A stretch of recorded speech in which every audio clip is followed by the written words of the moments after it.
Don't stop. Don't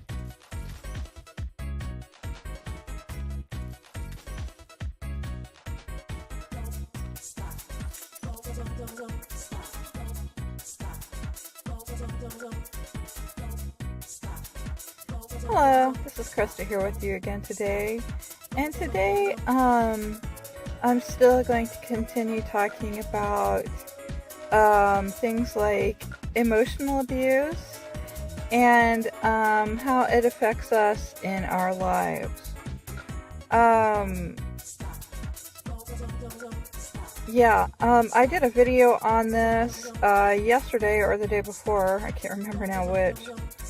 But as I begin to see this play out in my own life, as I delve further into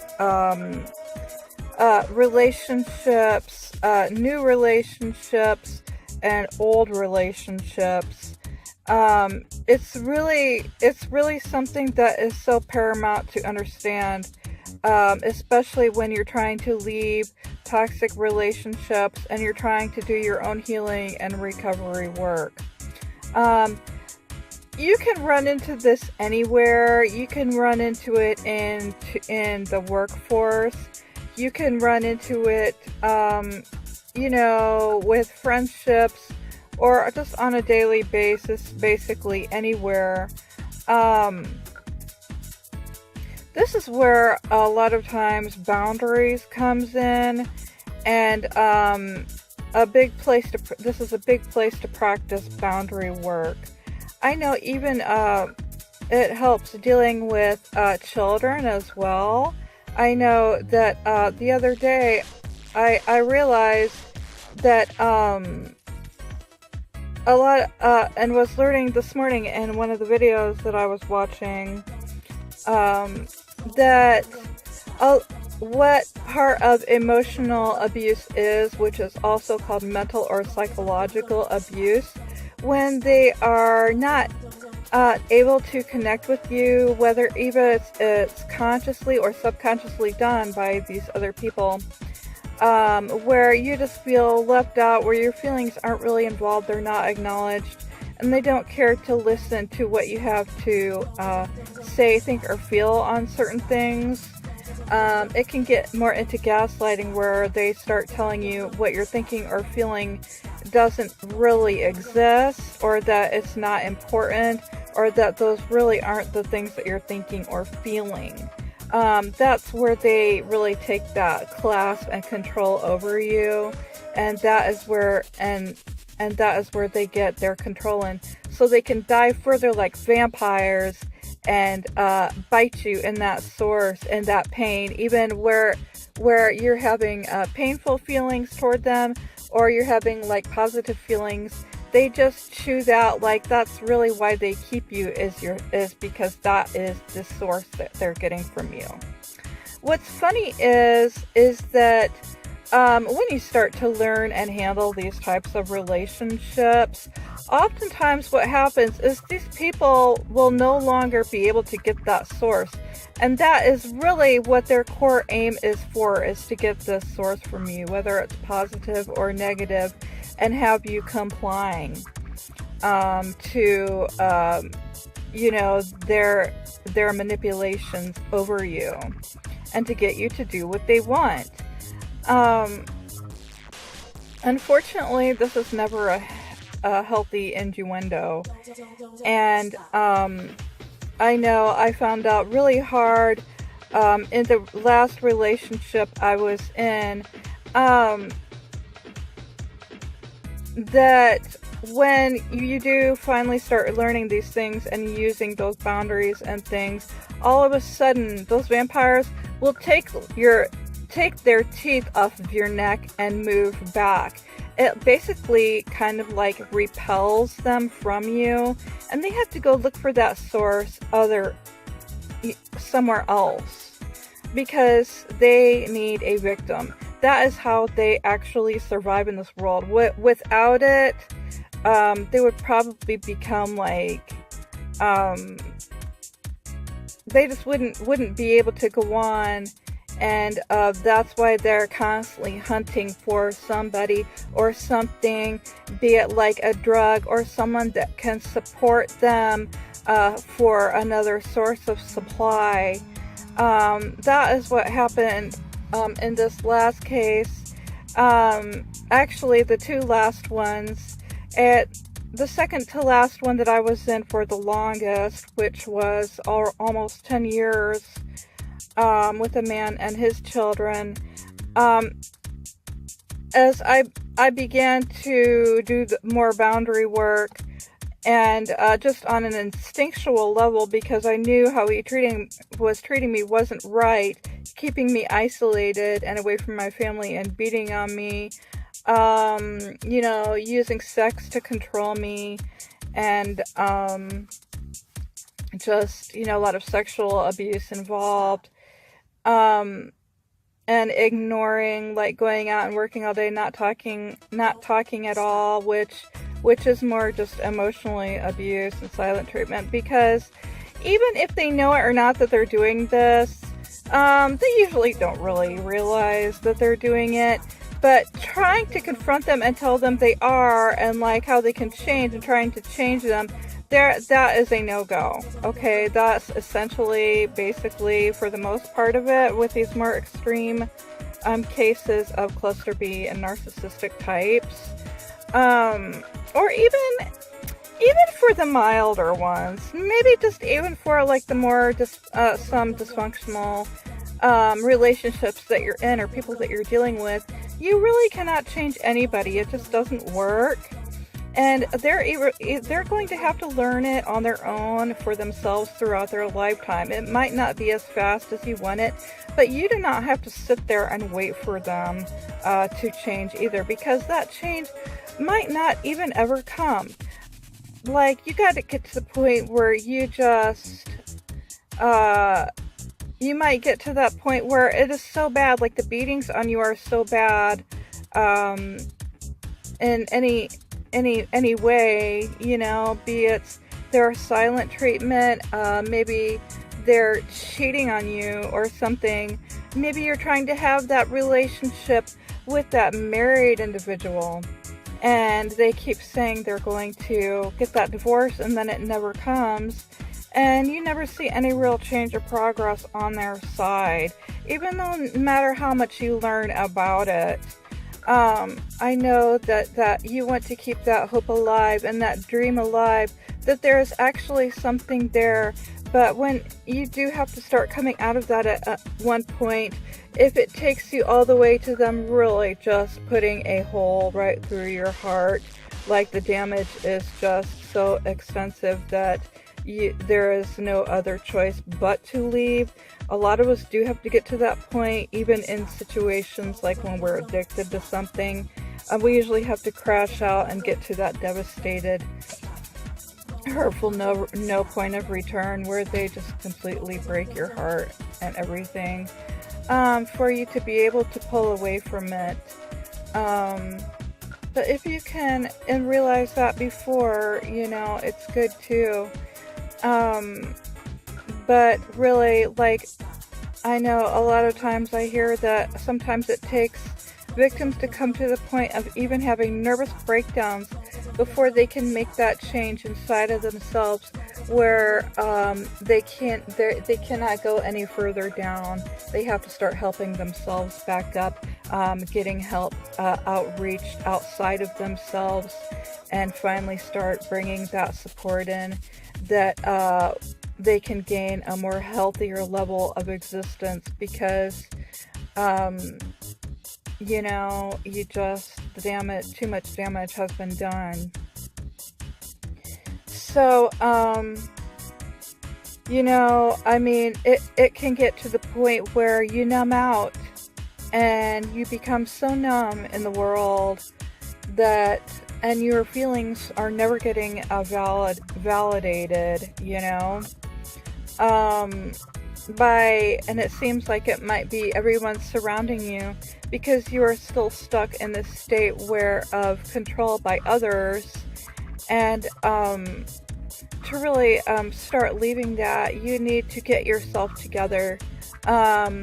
maybe start spending more time by yourself, spending more quality time by yourself, getting away from all the madness around you, and maybe start writing about it, journaling about it, keeping it very private, maybe get a lockbox or something. Talk about it to people that you're reaching out to out there that are helpful and supportive. And sometimes, even certain people that you think you can trust might go running to that narcissist or whatever it is, where he's going to triangulate your friends and things and people that you know to put you back into that place of isolation. It's extremely difficult to go through being alone, but just remember that you don't have to be alone. And when you do come to that breaking point, you know that you have to do something and take the action and start breaking that vice, breaking that addiction to that helpless point that you're in, breaking that addiction to that man that promises that he's going to change, and then it just repeats over and over again, and that vicious cycle of abuse. Whether it's him never coming home or whatever, let him go. Start doing other things. Start living your own life. Join hobbies and things away from that. You don't have to stay stuck in that depression, in that PTSD, in those panic attacks, where you're crying all the time, or you're feeling like it's a hell of a life when you wake up every day. That can change. Start letting it go, start going back to yourself. And at first, you are not going to feel like yourself. A lot of times what happens is that we numb out.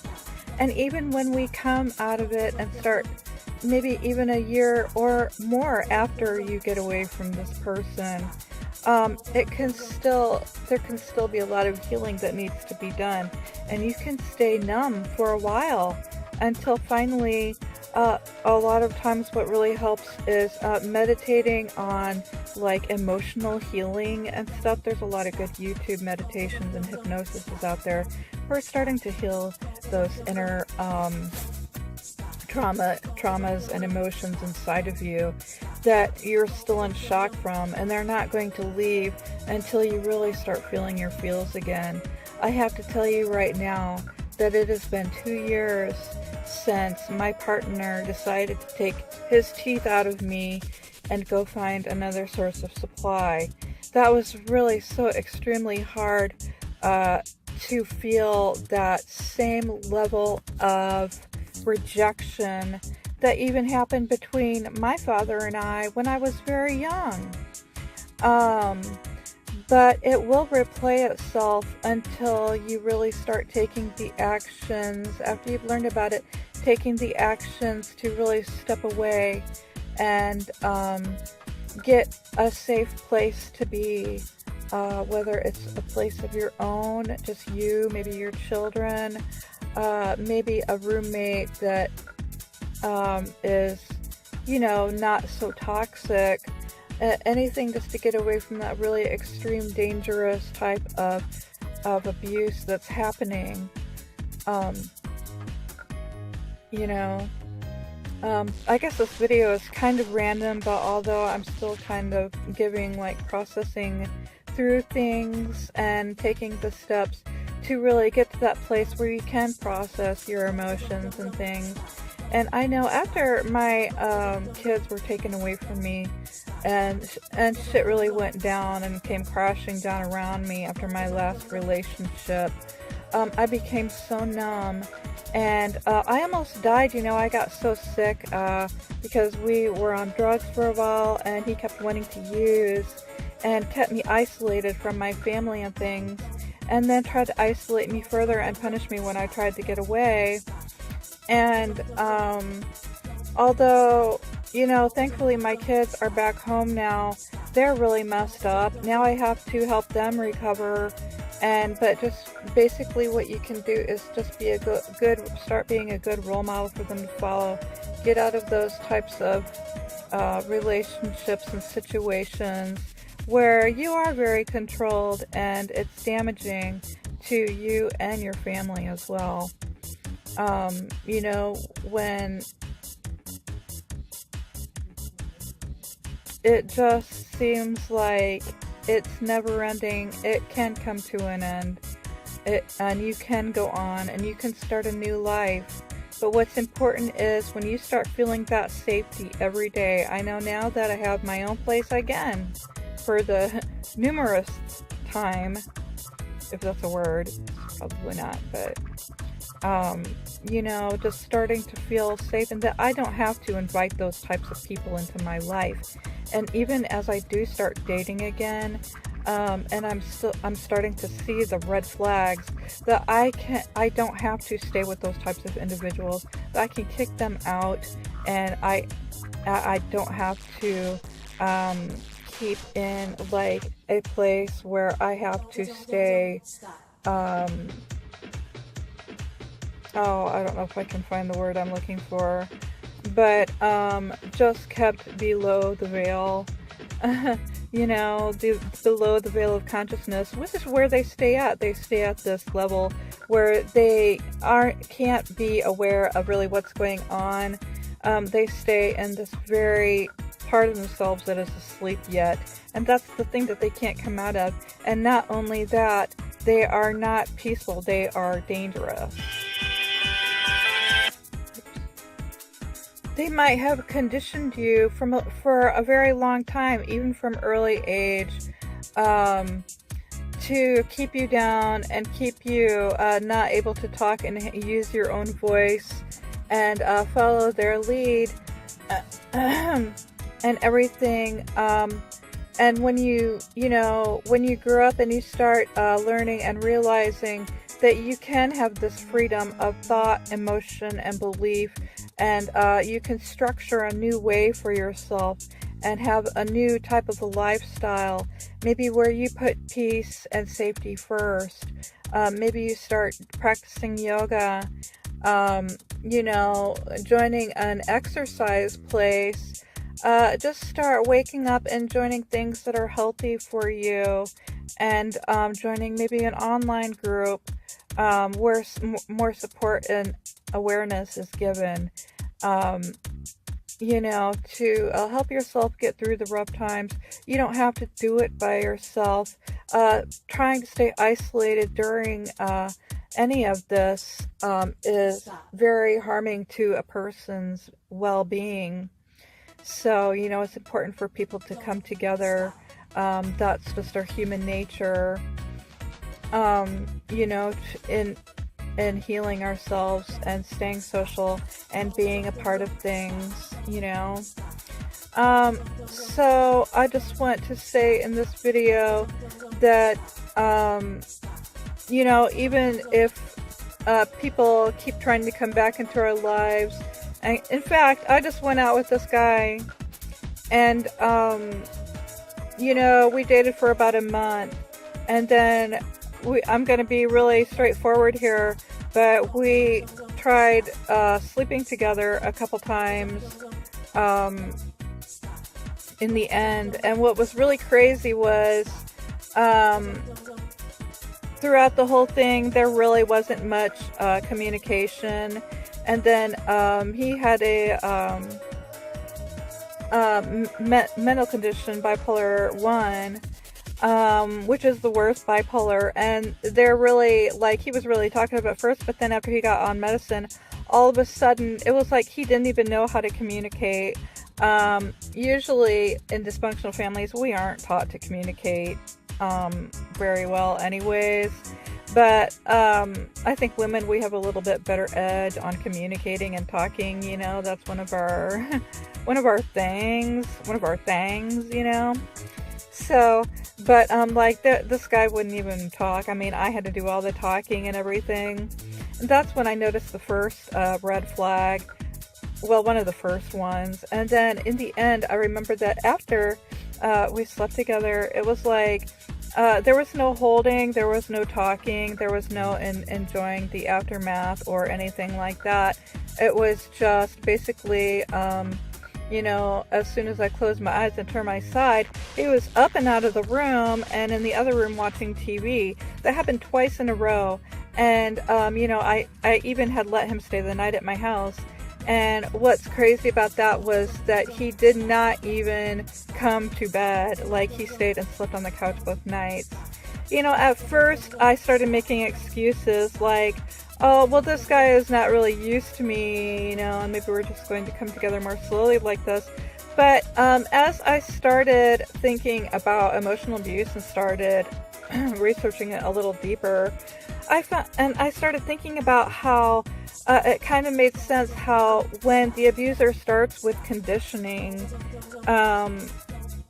like usually after he's conditioned you with a lot of love and affection during the first honeymoon phase, where it changes to the more stage where it is almost like a conditioning stage where they start tearing you down and they're maybe start not talking to you as much, not giving you so much conversation or communication, and just depriving you of love or affection and anything deeper, because honestly they aren't even connected to themselves on a deeper level, so they really can't.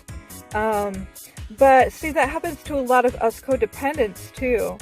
And what's interesting about that is that we do start questioning. I know I'm starting to question myself, like, as to, okay, this person's going to be like that and he might never change. So I might go on looking, but maybe I need to do some more work on myself as it comes to connecting with myself on a deeper level and really start connecting myself, because that's something that they won't let you do either. So you really, when you do start being alone or away from that, you can really start connecting to yourself more on a daily basis. And that's when I'm talking about the emotion, meeting that emotional center and coming back to those emotions again, maybe that you lost during that relationship, when you start coming out of that numb point. And you really maybe even one day start feeling your heart again, because your heart became so broken that it became numb as well. So, you just keep having to strive every day, start going up that mountain slope, and just really, it might be work, but just imagine that achievement when you get to the top of that mountain, how good that will make you feel, and how you will be able to see all very clearly, even spot out the good ones from the bad ones. And when you become in that good space, then you will get that good space around you too, where people are in better condition and things as well. So thanks for listening today. I hope you might have learned something today, and may more healing continue. Bless you.